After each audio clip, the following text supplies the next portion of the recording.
Hi, and welcome to Mrs. PM Reads, where we are continuing in the Magic Circle by Katherine Neville. Oh yeah, while I'm here.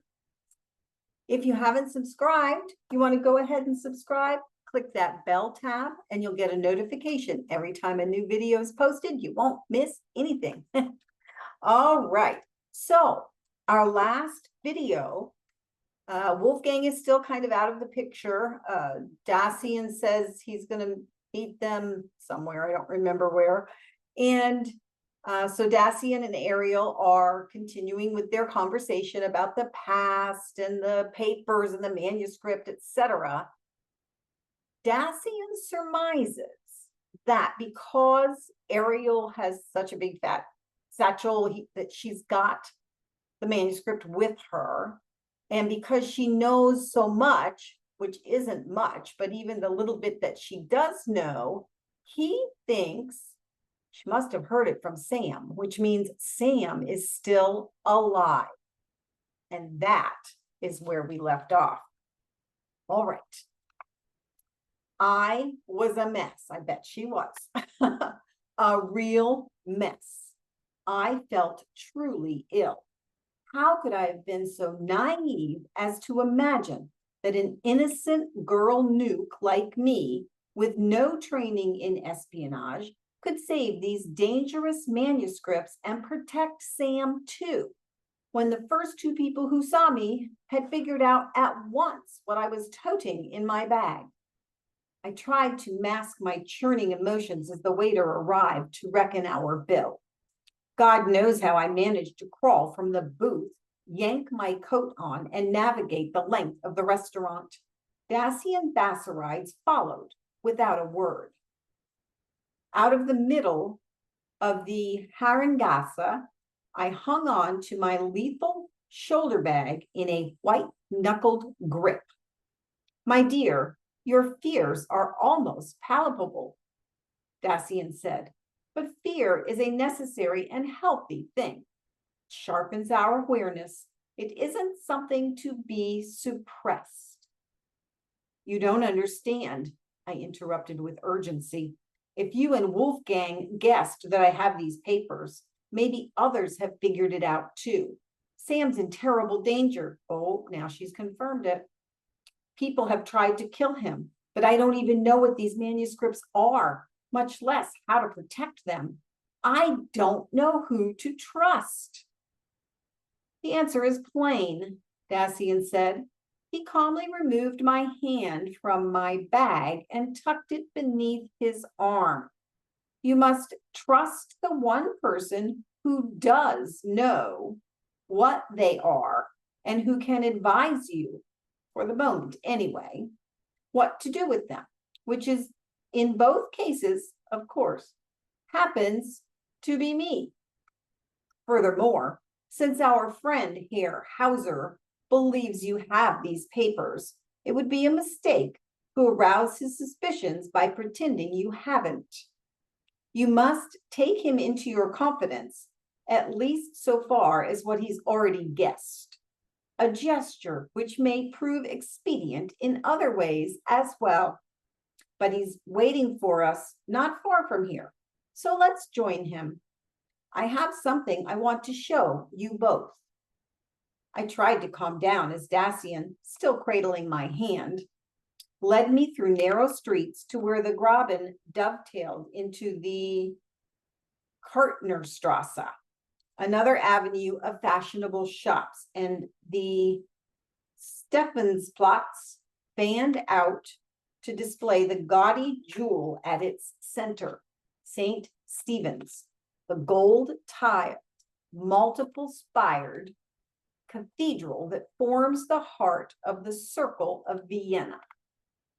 Wolfgang was pacing at the corner where the two streets met. He glanced at his wristwatch, then scanned the crowds. I was reminded of the first time I'd seen him, in the same elegant camel overcoat and silk scarf and leather gloves, at the Technical Science Annex of the nuclear site back in Idaho. Good Lord, was it only 1 week ago? It seemed a million years. Do you know the meaning of the word aeon? or more properly, Aeon. Okay, so the first one is spelled A-E-O-N, or more properly, A-I-O-N in Greek, Dacian asked me. It has to do with why I've brought you both here to this corner. It's a long span of time, I said, longer than a millennium. Wolfgang caught sight of us and cut through the swirling throngs with an expression of relief. But after one look at me, his eyes clouded with concern. I'm sorry I agreed to leave you, he told me. You were already exhausted before. Then he snapped at Dacian. She looks awful. What have you said to her? Gee, thanks a lot, I commented with a wry smile. But I knew if my stress was so visible at first glance, I needed to pull myself together fast. Come now, Dacian reassured Wolfgang. Ariel has merely survived the ordeal of an hour or so spent with a member of her own family. Not a pleasant chore, perhaps, but a task she's managed splendidly. We gorged on food and philosophy, I told Wolfgang. Now we've moved on to the millennium. Dacian was about to explain what the Greek word aeon means. Wolfgang glanced at Dacian in surprise. But it's what Ariel and I were speaking of only yesterday in Utah, he said. The coming of this new century will also be the start of the new age, or aeon, a major 2,000-year cycle. That's the common understanding, said Dacian. A vast span, a recurring cycle from avon, a full circle or axis. But for the ancient Greeks, the word aeon meant something more. Moisture, the cycle of life itself that begins and ends in water. They imagined a river of living waters surrounding lake like a serpent swallowing its tail. Earth's aeon consisted of rivers, springs, wells, underground waters that erupted from the depths and radiated outward to create and feed all forms of life. The Egyptians believed we were born from the tears of gods, and that the zodiac itself was a circling river whose axis was the small bear's tail. Another reason why the bears are called ladles or dippers, which leads to what I want to show you just near here. Back at the corner where Wolfgang had been pacing, mounted on the wall of an unobtrusive gray building, Dacian pointed out a small cylindrical glass case. Within it was a gnarled object about 3 feet long, with a skin of black lumps as if diseased with a fungal growth. It seemed to be breathing, alive. Even separated by the glass, I got a chill of repulsion looking at it. What is this? I asked Dacian. It was Wolfgang who answered. It's very famous. It's the stock im Eisen. Stock means stump, and Eisen is iron. This is a 500-year-old tree trunk, studded with old-fashioned square-headed carpentry nails so thickly you can't see any wood. People say it was the tradition of some blacksmith guild. The Naglergasa, or Nailmaker's Alley, is not far from here. This stump was found only recently, where the U-bahn was dug. Here. They also found an earth, sorry, I'm scanning ahead because I'm like, what is happening here? They also found an early chapel, which you can see perfectly restored in the subway. No one has ever understood why they were buried so deeply centuries ago, or by whom.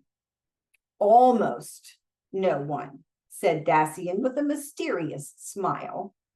But it's late, and I have another nail to show you at the Hofburg Treasury. I must speak a bit of trees and nails as we go.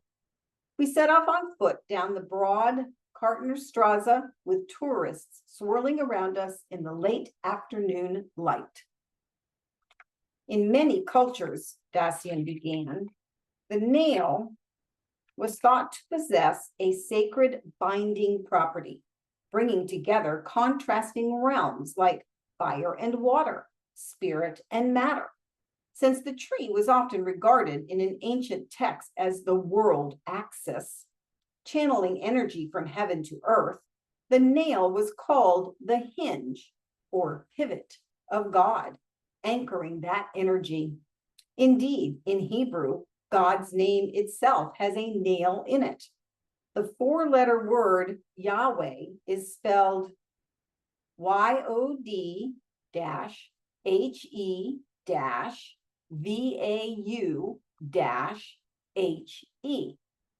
where the letter VAU means nail. And in German, stock not only means stump or trunk, it also means stick, rod, grapevine, and beehive. And bees are associated with hollow trees. It's of the greatest importance how all these things are connected, he said. I didn't have a bee in my bonnet, at least not yet, though my head was buzzing. The zodiac might be a zoo of archetypical beasts, but this new aeon we were talking about was to be symbolized by a man, Aquarius, the water bearer, pouring a stream of water into a fish's mouth. Though it might fit well with dippers, Dacian said there was something that connected it all. The rotating sky, the trees and nails, the flowers, waters, the bears, and perhaps even Orion, the mighty hunter. Then I thought I saw it. The goddess Diana? I said. Dacian shot me a surprised glance. Precisely, he said approvingly, but trace the path you've followed. The journey is often as important as the conclusion. What conclusion? Wolfgang asked, turning to me. Forgive me if I fail to see what a Roman goddess has to do with trees or nails. Diana, or Artemis in Greek, was equated with the dippers, I said, Ursa Major and Minor, the bears revolving around the celestial pole, that is, the axis. She also drove the chariot of the moon, just as her brother Apollo drove that of the sun. She was the virgin huntress who followed the chase by night with her own pack of dogs. In early religions, the act of hunting and devouring an animal forged in a unity with that animal. So Artemis was patron of all totem beasts. Today, she still rules the heavens as her name suggests. Octos is bear, Themis is law. More than law, Themis is justice, Dacian said. It's an important distinction. The oracle at Delphi was the Mistos, one who not only knew right, but could prophesy, could translate the higher justice of the gods. So that explains her connection with bees, I started to add. Please, Wolfgang cut in, frustrated. I've no idea what you mean. Bees were prophetesses, I said. Deborah in the Old Testament and Melissa, a name for the Delphic oracle and for Artemis too. Both names meant bee. Bees were also identified with the Virgin because it was believed they created themselves through parthenogenesis without copulation. Whew, Dacian says, exactly, but we're going to go ahead and stop there. That's a lot. And then we're getting into a different look at what they're talking about. So, are you as confused as Wolfgang? I think I might be. All right, you guys. I hope you have a wonderful day, and I will see you next time as we figure out what this is all about. Bye.